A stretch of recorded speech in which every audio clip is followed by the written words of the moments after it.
मैं दौड़ रहा दिन रात सदा, जग के सब कार बिहारन में। मैं दौड़ रहा दिन रात सदा, जग के सब कार बिहारन में। सपने सम विश्व दिखाए मुझे, सपने सम विश्व दिखाए मुझे, मेरे चंचल चित्त को मोड़ दिया। हाँ ऐसी करी गुरु देव दया, मेरे मोह का बंधन तोड़ दिया।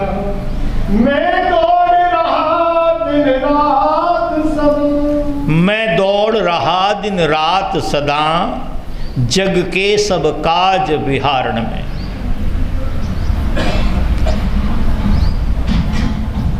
जब से हम होश संभालते हैं, जिस दिन से हम होश संभालते, देखो भाई अब जीने पे कोई ना आए ना जाए, ये ध्यान रखना।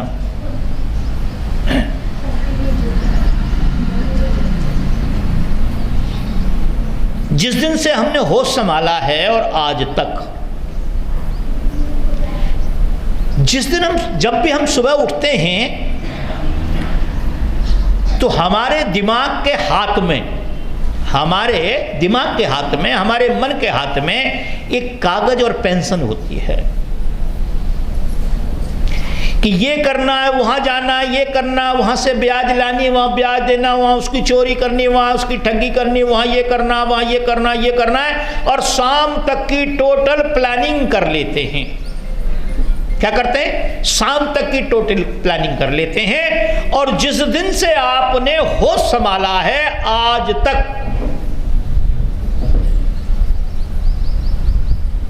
क्या सारे काम बन गए आपके? क्या जो आपने चाहा था वो हो गया? जो आपने चाहा था क्या हो गया? हुआ तो वो जो आप चाहते नहीं थे, जो आप नहीं चाहते थे वो हुआ, वो नहीं हुआ जो आप चाहते थे। क्या कोई चाहता है कि मेरा बच्चा मर जाए? चाहता है कोई? कोई चाहता है मेरा बच्चा अनपढ़ रह जाए? कोई चाहता है कि मेरा बच्चा मुझे मारे? क्या कोई चाहता है मेरा बच्चा डाकू बन जाए? क्या कोई बीमार रहना चाहता है? क्या कोई गरीब रहना चाहता है? क्या कोई अपाहिज रहना चाहता है?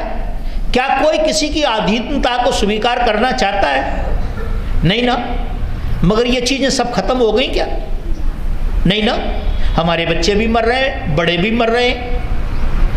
हम नहीं चाहते हमको बुखार ना है, फिर भी आ रहा है। हम नहीं चाहते हमारा एक्सीडेंट ना हो, फिर भी हो रहा है। हम नहीं चाहते हमको लॉस हो, फिर भी हो रहा है। क्यों? क्योंकि ये हमारे चलाए नहीं चल रहा है। ये हमारे चलाए नहीं चल रहा है, इसको चलाने वाला कोई और है। देखो एक बहुत छोटी सी बात है। एक 3 घंटे की फिल्म होती है और उस 3 घंटे की फिल्म के अंदर जन्म से लेकर जवानी, जवानी के बाद बुढ़ापा और मरण, ये चारों की चारों स्टेज आ जाती हैं। जीवन मरण ये सब आ जाता है उसमें, और वो सब खत्म हो जाता है। ईमानदारी से बताओ, क्या वो फिल्म अपने आप चल रही है? क्या जो उसका हीरो है या हीरोइन है, क्या वो अपनी तरफ से डायलॉग बोल रहा है? नाच कूद अपनी तरफ से कर रहा है? मार धाड़ अपनी तरफ से कर रहा है? अपनी तरफ से कर रहा है? नहीं।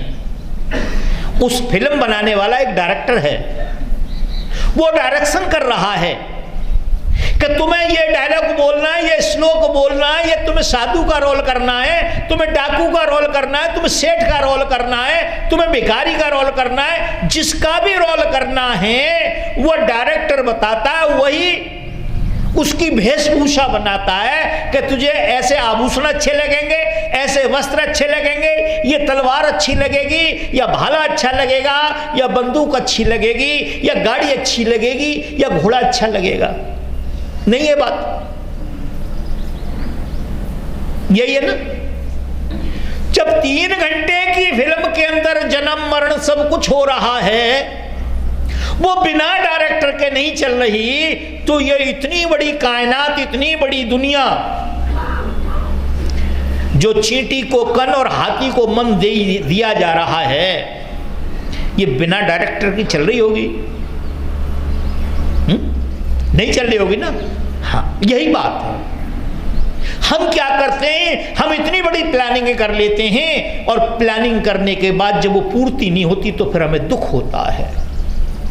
सुबह एक भिखारी घर से निकलता है, 1000 रुपये कमा के लाऊंगा, ठीक है, कोई बात नहीं। पता लगा 500 रुपये आए। शाम को दूसरे भिखारी ने पूछा, सुना भाई क्या हाल है? बोला यार भाई आज तो बहुत दुखी रहे। बोले क्यों? बोले कुछ नहीं आ रहा, 500 रुपये का नुकसान हो गया। बोले 500 का नुकसान कैसे हो गया? बोले हो गया। अच्छा, नुकसान हुआ उसका या फायदा हुआ 500 का? ये हमारी मान्यता है।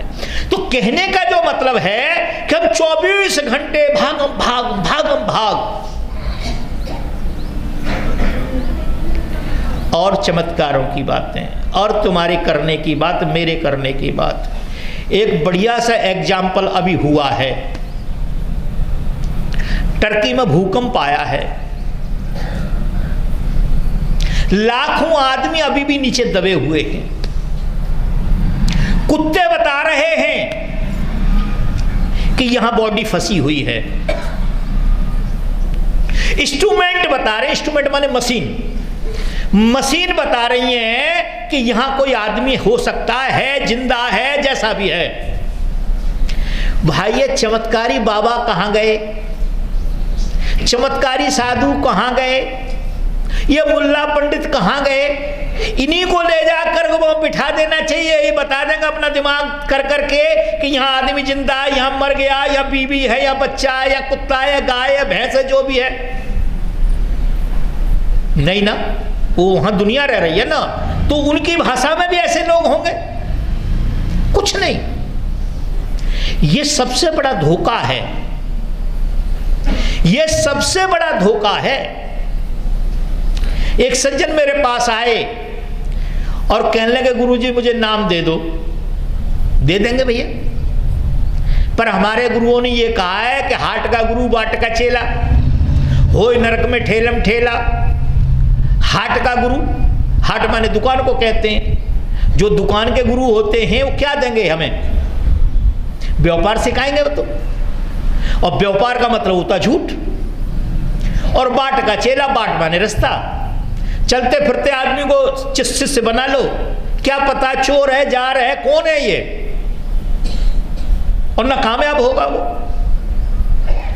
तो हमने कहा चलो घंटे 2 घंटे उससे प्रश्न उत्तर हुआ, और उसने हमसे कहा कि अगर हम जब आपसे नाम ले लेंगे तो क्या हम भी नाम किसी को दे सकते हैं? मैंने कि नहीं। बोले क्यों? मैंने कि यूं, जब बैंक में कुछ है ही नहीं और तुम काउंटर पे बैठ जाओ तो क्या दोगे तुम भाई? तुमने नाम लेके 2 साल 4 साल 10 साल भजन करके कुछ जाना अंदर। जब तुम अपना कल्याण कर लो तब गुरु लोग तुम्हें आदेश देते हैं कि तुम दूसरों का कल्याण करो। जब तुमने अपना ही कल्याण नहीं किया तो फिर तुम दूसरों का कल्याण का ठेकेदार कैसे बन गए? बोले फिर हम कैसे करेंगे, फिर हमारी दुकानदारी कैसे चलेगी? तो मैंने की दुकानदारी चलनी नहीं है तो जेब काटने लगते, डाकू बन जाते। महात्मा बनने की और शिष्य बनने की क्या जरूरत है भाई? भाई शिष्य बन करके, सत्संगी बनकर किसी को भी हम लूटें तो ये बड़ी बुरी बात होगी। डाकू बनकर लूटें कोई बुरी बात नहीं। तो कहते हैं कि दौड़ रहा दिन रात सदा, जग के सब काज विहारण में। सपने सम, सपने के समान, सपने सम विश्व दिखाए मुझे। एक प्रश्नकर्ता ने एक दिन प्रश्न किया कि हमारा मन परमात्मा पर विश्वास क्यों नहीं करता? हमारा मन परमात्मा पर विश्वास क्यों नहीं करता? परमात्मा पर विश्वास इसलिए नहीं करता कि उसने परमात्मा को कभी देखा नहीं है, परमात्मा को उसने कभी जाना नहीं है, परमात्मा को उसने कभी समझा नहीं है। और संसार पर इसलिए विश्वास कर लेता है वो कि 24 घंटे वो संसार को ही देखता है, संसार के अतिरिक्त उसने कुछ नहीं देखा। जिसे देख लेता आदमी उस पर विश्वास कर लेता है, और जिसे नहीं देखता उस पर विश्वास नहीं कर पाता है। तो सपने सम विश्व दिखाए मुझे,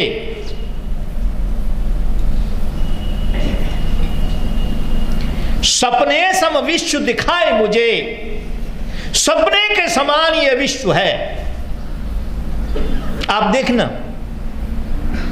किसी ब्याह शादी में जाएं अच्छे लोगों की में, अच्छे माने पैसे वाले, वैसे पैसे वाले लोग ज्यादातर होकर अच्छे होते नहीं हैं, पैसे वाले लोग ज्यादातर होकर अच्छे होते नहीं हैं। हमारी निगाह में है कि वो अच्छे लोग हैं, पर बुरे भी नहीं होते, मैं क्यों कहूं।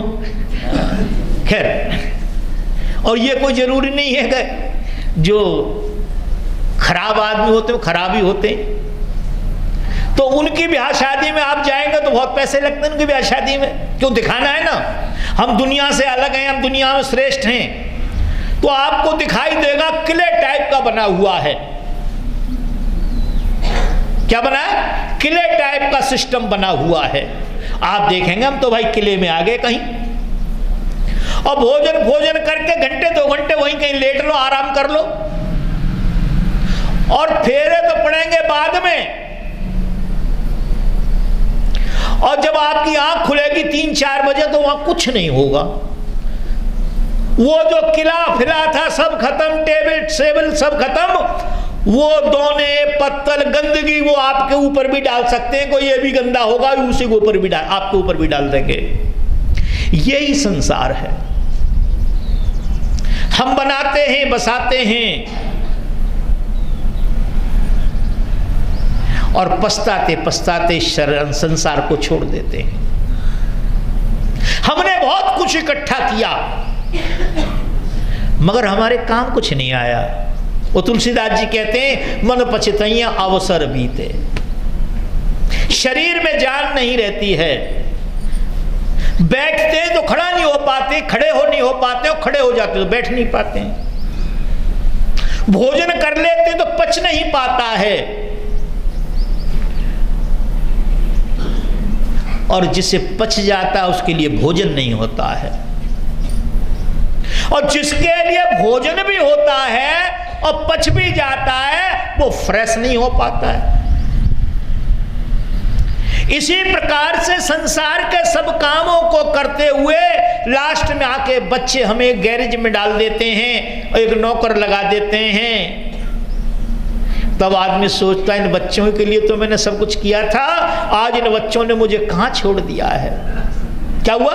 इन बच्चों ने मुझे कहां छोड़ दिया है। तो तुलसीदास जी कहते हैं कि मन पछतैये अवसर बीते, दुर्लभ देह पाए हरि पद भज। ये दुर्लभ शरीर मिला है आपको, दुर्लभ देह पाए हरि पद भज। उन्होंने कहा ये नहीं कहा हरि भज, हरि पद भज। पद का अर्थ स्थान भी होता है, पद का स्थान वस्तु भी होती है, और पद का स्थान पद भी होता है। पद माने पैर, राष्ट्रपति पद, राजा का पद, प्रधानमंत्री पद। व्यक्ति चेंज होते हैं, पद चेंज नहीं होता। इसीलिए क्या कहा? हरि पद भज। कहां जाके? हरिद्वार जाकर। कहां? हरिद्वार जाकर, जहां कोट द्वार जाकर। कहां? कोट द्वार जाकर, हरिद्वार जाकर पर वो हरिद्वार वहां जहां पानी है वो हरिद्वार नहीं। हमारे ही शरीर के अंदर जगह है जिसका नाम हरिद्वार है। हमारे शरीर के अंदर ही एक जगह है जिसको प्रयागराज कहते हैं, जिसको प्रयागराज कहते हैं, जिसको संगम कहते हैं, जहां इंगला पिंगला और सुषुम्ना तीनों की तीनों नाड़ियां इकट्ठी होती हैं और जहां से 24 घंटे शीतल मंद और सुगंध जल बहता है। और वही हरिद्वार, हरि का द्वार, जहां से तुम्हें परमिशन मिल गई तो आप हरि के पास पहुंच जाओगे। लास्ट, जैसे कहते हैं ना किले का द्वार, अगर चौकीदार ने, पहरेदार ने यदि आपको अंदर एंट्री करने दी तो राजा से मिल लेंगे, और वहां किसी ने एंट्री नहीं करने दी तो आप नहीं मिलेंगे। मगर जहां आप जाते हैं ना, जिस हरिद्वार में आप जाते हैं, ये हरिद्वार नहीं, ये तो बाहरी चीज है। ये तो साधु संतों ने एक जगह बना दी, कुछ भूखे टूटे लोगों को इकट्ठे हो गए, लोग जाते हैं, उन्हें कुछ दे आते हैं, खा लेते हैं। देखो कोरोना आया, कोरोना तो सबसे पहले ये मंदिर गुरुद्वारे आश्रम वालों की मट्टी खराब हुई और सबसे पहले इन्होंने आवाज उठाई, भाई खोलो इनको, नहीं तो हम तो मर जाएंगे। जबकि भगवान तो उन्हीं के पास थे, भगवान कहीं गए थोड़ी, भगवान वहीं तो खड़ा था, उन्हीं से ले लेते। नहीं, हमारे वेद कहता नर के अंदर नारायण है, नर के अंदर नारायण है और मूर्ति के अंदर बुद्धि है। मूर्ति के अंदर क्या है? बुद्धि। कोई पागल आदमी किसी पत्थर को तराश के मूर्ति बना सकता है क्या? बताओ भाई, बता सकता है? कोई पागल आदमी सोने को गर्म करके क्या किसी कोई आभूषण बना सकता है? क्या कोई पागल आदमी किसी लोहे को काट करके क्या बेल्ट कर सकता है? कर सकता है? नहीं कर सकता। क्यों नहीं कर सकता? वो पागल है। जिसके अंदर बुद्धि होगी वो कर पाएगा। कौन? जिसके अंदर बुद्धि होगी। मूर्ति किसने बनाई? बुद्धि ने। बुद्धि किसने बनाई? परमात्मा ने। क्या बुद्धि की ताकत है कि परमात्मा को बना ले? है बुद्धि की ताकत जो परमात्मा को बना ले? नहीं। और अगर कोई ऐसा बना रहा है और कह रहा है ना, तो मूर्ख बना रहा है हमें और हम बन रहे हैं।